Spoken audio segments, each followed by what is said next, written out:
Hello and welcome back to another in-game event video. Today we're just going to be looking at what the actual event is and where you can get the items, what the items are, and then previews of them. A full playthrough of this won't be done this time around, but if there is actually requests for that, I can do that on my alternate character.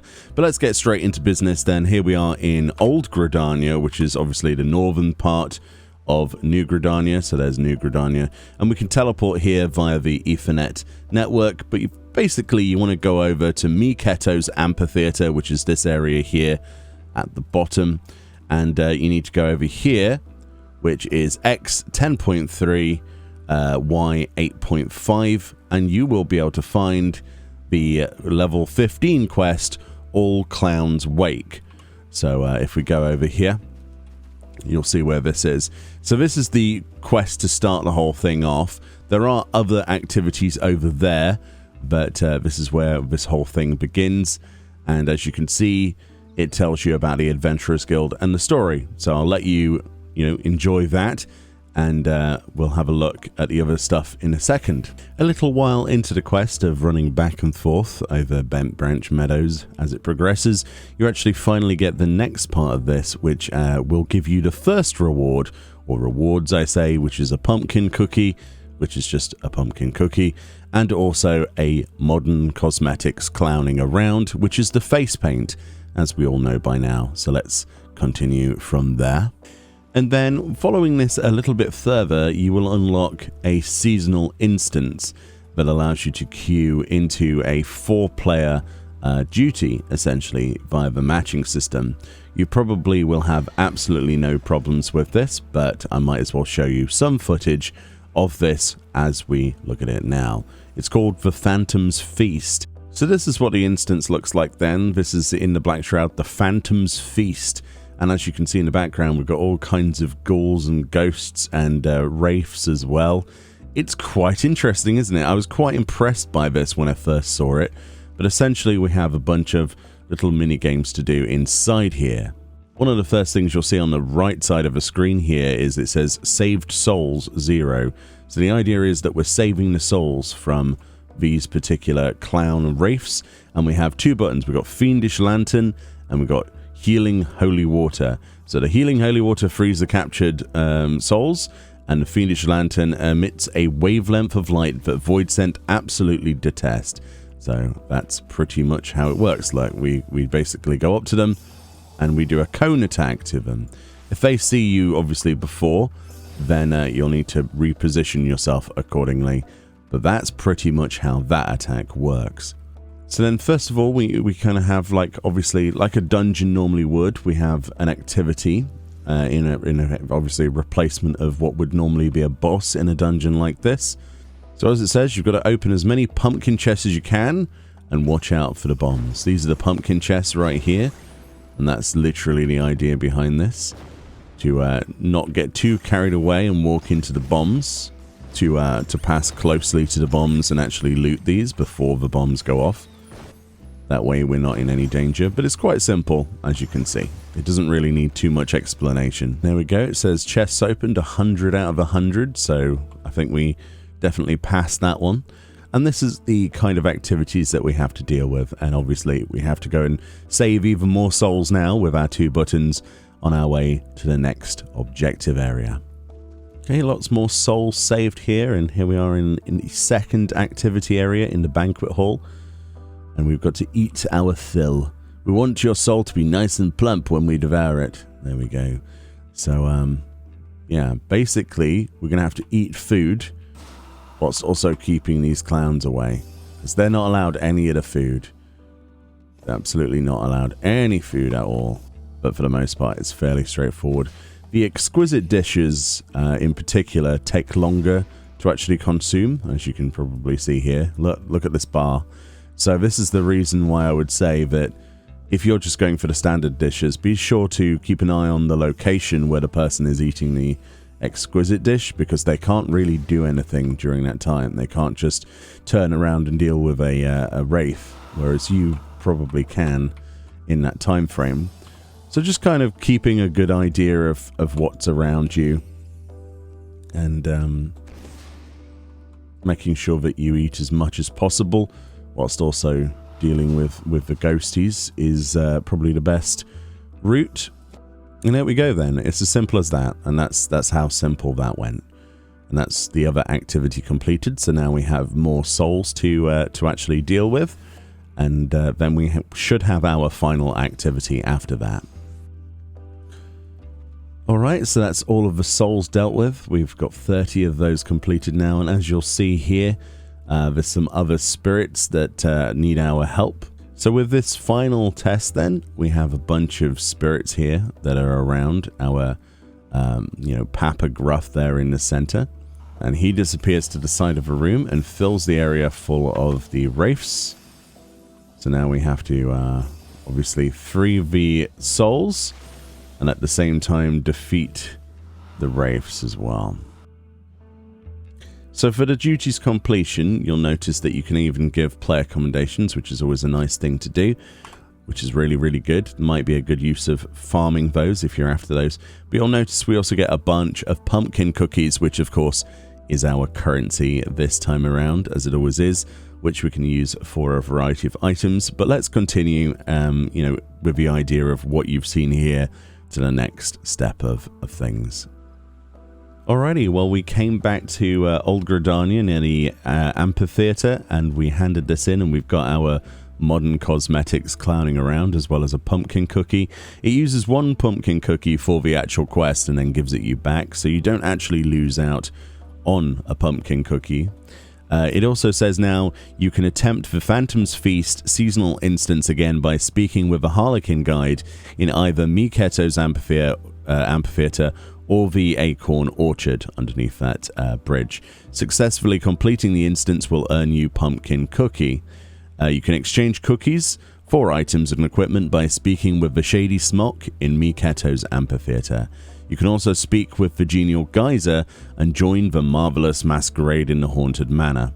So if you're unfamiliar with the Haunted Manor, essentially it's a place that you can go just for fun, really. And if you go inside there via the Genial Geyser, who should be down here.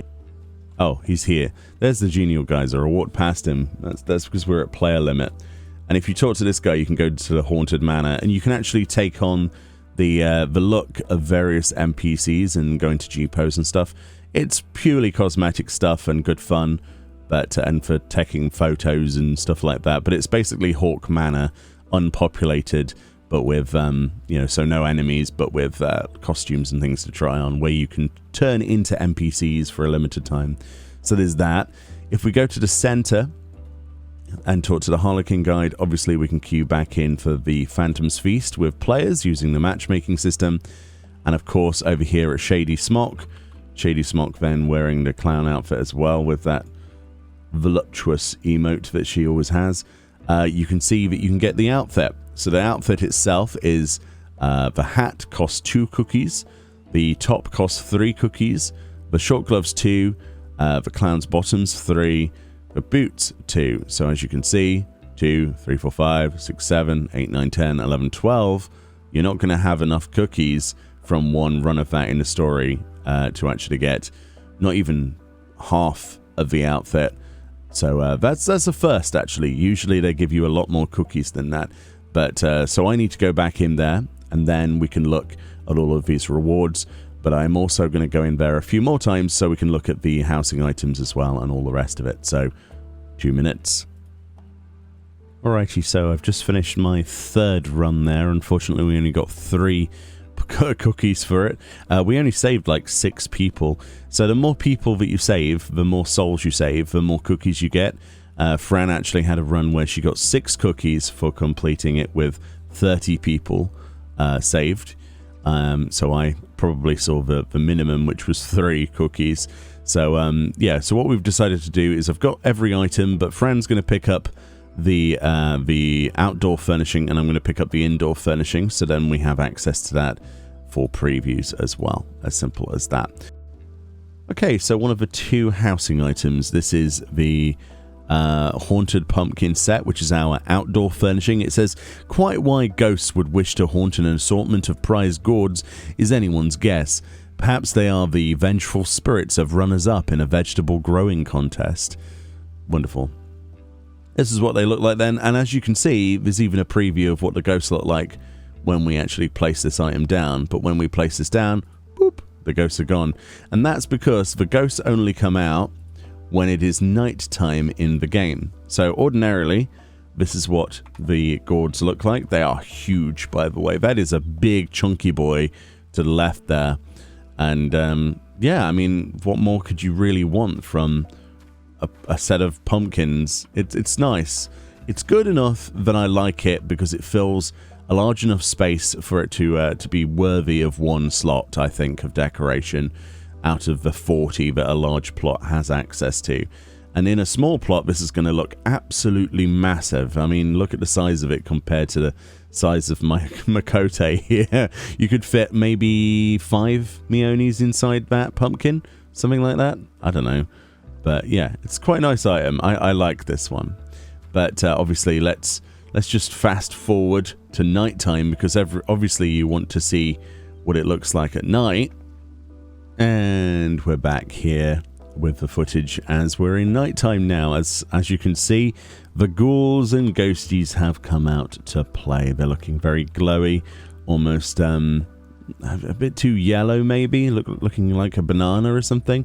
Banana ghosts, maybe that's what they are. Looking very happy. Yeah, so those appear at night, and in the day those aren't there. Quite cool, isn't it? Quite cool indeed. But yeah, awesome. What else can you say? It's an outdoors set of pumpkins. Oh, I suppose we could say that obviously they have collision detection on them, so you can jump on top of the gourds, if that's something you wanted to know. Anyway, let's move on to the next one.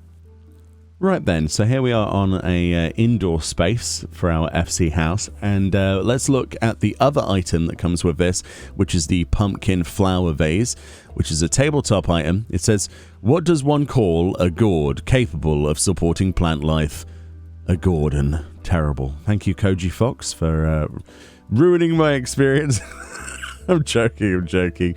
What a fantastic pun. So this is a tabletop item, and of course that means we can put it on tabletop areas if we wanted to. It is pretty cool looking. It is exactly how I expected it to look.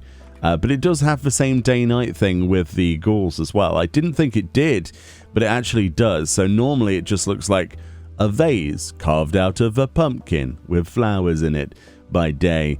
But by night, this actually transforms, as we'll show you now, into a haunted vase with some other gourds as well. So yeah, they're a little bit different sort of quality interior. I don't know what the deal is with that. As you can see, they kind of look like they're made of like a sack material rather than an actual ghost. You can even see the stitching around the corners of them. But that's pretty cool, isn't it? I think, to my knowledge, this might be the only set of furnishing items that are time activated. So what I mean by that is that after a certain amount of time, be it day or night, that something changes with them. I mean, I could be wrong, but in all of the housing items we've ever looked at in these videos, I think this might be the only time I've ever seen this on both indoors and outdoors items. Correct me if I'm wrong in the comment section, but I would love to see this incorporated into other things, especially with things other than just lanterns turning on and off. Because, of course, we have seen that with lanterns. You know, bear that in mind on the outside of houses. But apart from that, what other things have been time activated? You could do so much cool stuff with you know, day-night cycle stuff. It'd be amazing. Anyway, let's move on to something else.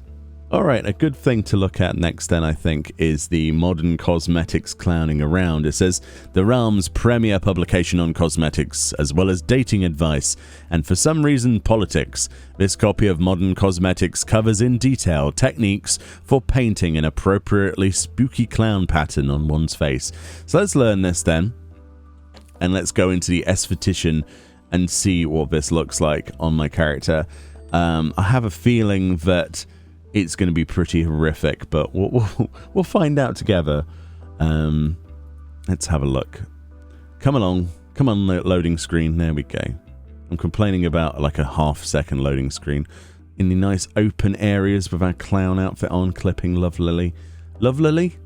Brilliantly. There we go. So under face paint, right? So one of the previous years was the bats and the cobweb, right? So there's the bats and there's the cobweb. I forgot about those. And then this is the new one. Holy moly. Oh, you can even reverse it as well, look. Oh, so you can have slightly different... Actually, there's a huge difference if you think about it. So you've got like the little bits coming out, but you could reverse that and it's got a nice clean edge there. Ah, I don't know which I like more, actually. Probably without it reversed, but... So this is what it looks like. Presumably, is this the black color? Yeah, this is the solid black color. So this is as dark as you can make it. And then, obviously, you've got the light variations of this, which are going to be more transparent. But we're going to keep it on the dark mode.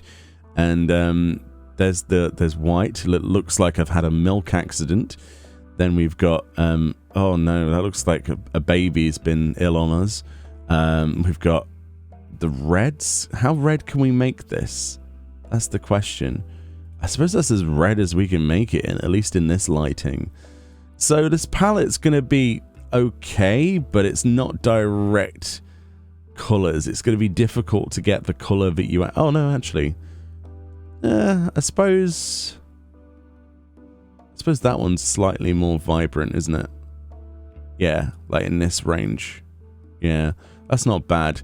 But it kind of still looks like, you know, dried blood more than anything else. And of course, you've got your purples and your blue spectrum as well. I don't know. See, my idea was to try and make a Kefka glamour with this face paint used. But I really don't know how easy that's going to be. It's just going to be some weird, spoopy clowns walking around. From a distance, that looks a lot better. Obviously, because of, you know, texture quality. I don't know. What do people think about this? Are people going to use this? Are people actually going to actively walk around like this? I don't know. I'm not sure. Don't know. I quite like the milk accident, actually. I've accidentally covered myself in milk. Oh, you know what that... maybe I shouldn't mention what the community's going to use that for. Never mind. And then obviously we got the transparent... Oh, that looks even worse. That looks even worse. Well, we got the stripper pole recently. This kind of makes sense, doesn't it? Anyway, moving on. Right then, so as for the glamour itself then, it is a 5-piece set. And what you see is what you get, basically. We've got a top hat here with a spongy nose. We've got a rough collar around the jacket. We have some rather simple looking, but quite nice looking gloves, actually. And then we have those legs, which are kind of like jeans. And then we have those boots. I tell you what, it looks so much better in game than it did on the pictures on the preview website. I'm actually more impressed in the game than I was on that preview website. Absolutely. The lodestone did not do this justice. So one of the things you might be wondering is, well, first of all, can I toggle that nose on and off? Right, that's the thing that ran through my head. And you'll be pleased to know, boop, I can turn off the nose. That actually is a really nice hat without the nose. Boop, boop, boop, boop. Just a quick look at the dye palette before we go into the major dyes in a bit, because a lot of people will wonder if the nose dyes, and it does. It shares the color of whatever hat dye color you go for, so bear that in mind as well. But for the preview, I think we're going to have the nose turned on anyway. But yeah, so it changes the color of that. We're going to look at full dyes in a second, but what do I think about this? I quite like it. If we were to individualize these individual pieces, so let's just take the top off and the boots for a second. Let's start with those legs. Going to group pose for a second. Yeah, those aren't bad actually, are they? They're knee-height sort of jeans that are cut off and then sort of got a ruffle. You've got these belts going around the thighs there. Actually quite a nice piece of glamour. I could use this for a variety of different ideas personally, and I'm sure a lot of people will come up with a lot of things to use that on. Then if we were to take those off and then just have the jacket on, just to see where that finishes. It's useful to do this, by the way, simply because of you know, for glamour, mixing and matching potential. So that's where that ends at the bottom. I can guarantee that the Quaintrell's skirt will not work with this, simply because of how that overlaps over that. So that's one of the limitations that we're talking about. Depending on where the end of the jacket goes is usually if it's going to work with something else or not. There's quite a bit of clipping if you've got longish hair with the ruff at the back there. This is something that I won't be able to immediately look away from, and it's probably one of the reasons myself personally, for my character, I probably won't end up using this jacket. Some people will love this jacket, especially for the quilted interior. Me personally, I'm not sure I'm a massive fan of it. I think the other elements of this outfit are much better. I quite like the gloves, although there's lots of gloves like that in the game. They do have a nice bonus of having the button with a reflective material on there. You see that reflection? That's a reflection on that button. Very, very nice. I do like it when they add details like that. And then the other thing to look at then on its own is the boots themselves, right? Which are here, the clown's boots. So without any other things getting in the way, this is what those booties look like. They're pretty good. We have flared sort of boots like this already in the game. These ones have a weird sort of added bonus of, I mean, I don't know, what would you call this? You see how when the leg is joined to that, it kind of looks like you've filled your boots full of like sponge pudding, and then all the sponge pudding is formed around your leg inside the boot. It's a very tight fit. Either that or that is some incredibly thick leather. I don't know if that would be comfortable, personally. I've never seen boots like that, but that's probably just a design flaw of these. I think it's just like cutting off the leg rather than having the leg in them.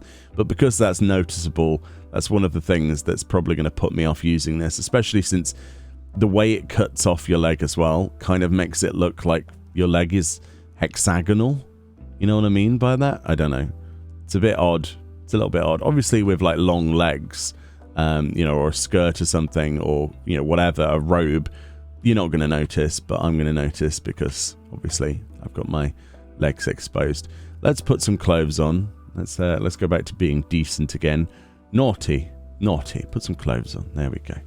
Yeah, it's not a bad outfit, but I think the thing that attracts me most about it is probably the top hat, but mostly because I can turn off the bobble nose.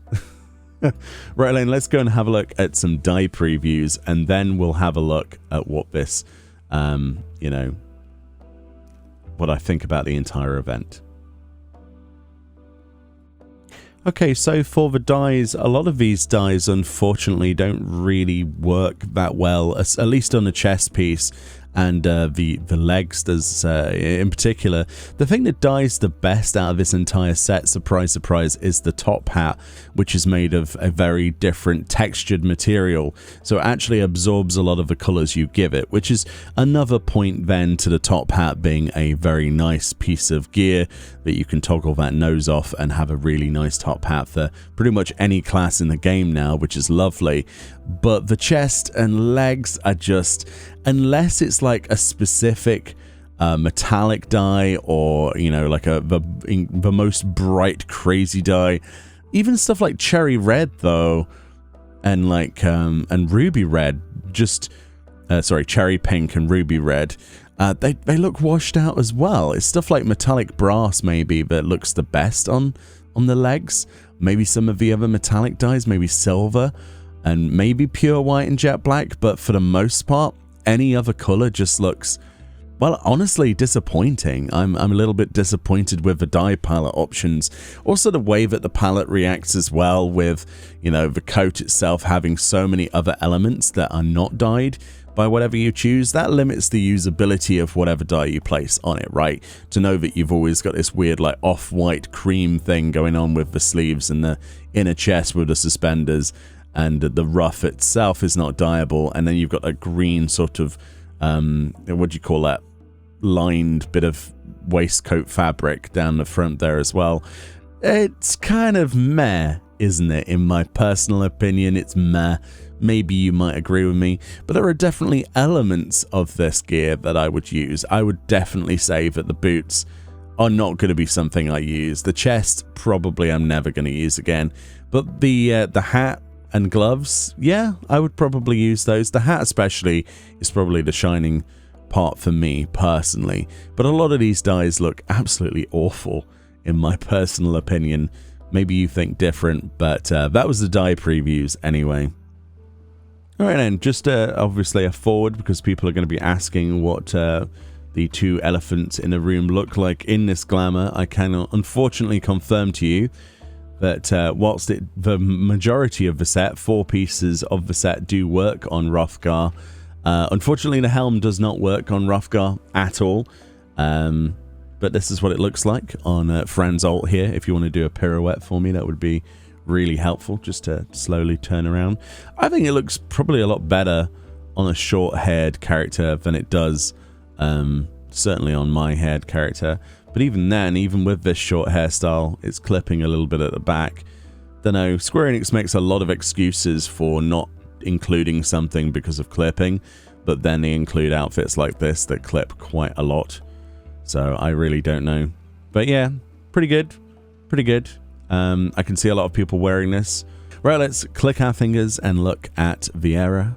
And boom, like magic, Fran is now on her main character and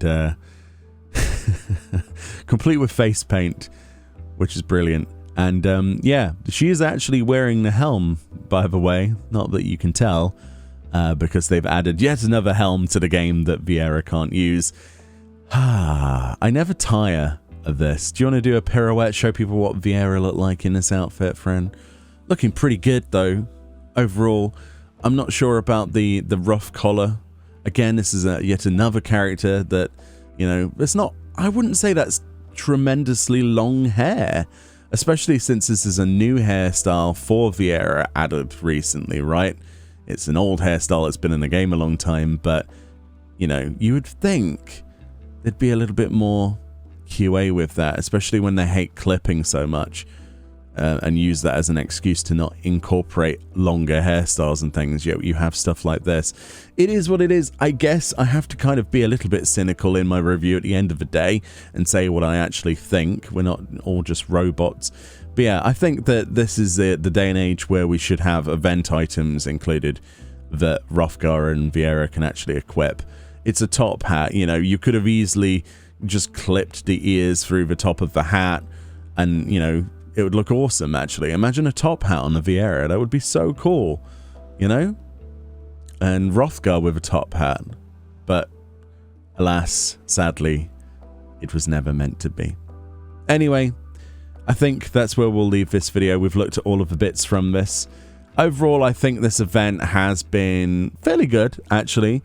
I'm a little bit like confused why this time around with the like the event dungeon, why we've been basically, you know, forced to do that multiple times if we want to get the actual outfit.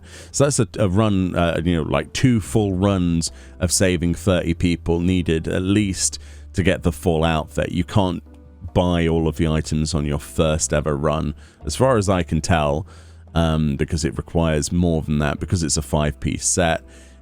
Apart from that, I don't know, that my only other criticism, like I would share with Fran, what she said as well off of camera, we were talking about why don't they just offer those things for Gil, you know? But I suppose they want more people to actually go and take part in the actual dungeon, so that means more people queuing in. But honestly, it's not tremendously difficult, but, you know, it is what it is, I guess.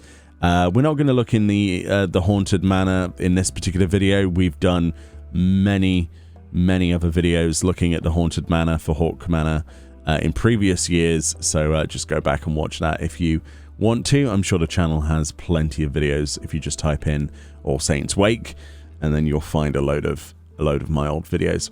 Anyway, thank you so much for watching. Once again, another Halloween, this time in January. best of wishes. Enjoy the malevolence emote. That works perfectly, actually, with that. Although it kind of looks like you've got to the chocolate pudding. And on that note, I'll see you all next time. Bye-bye.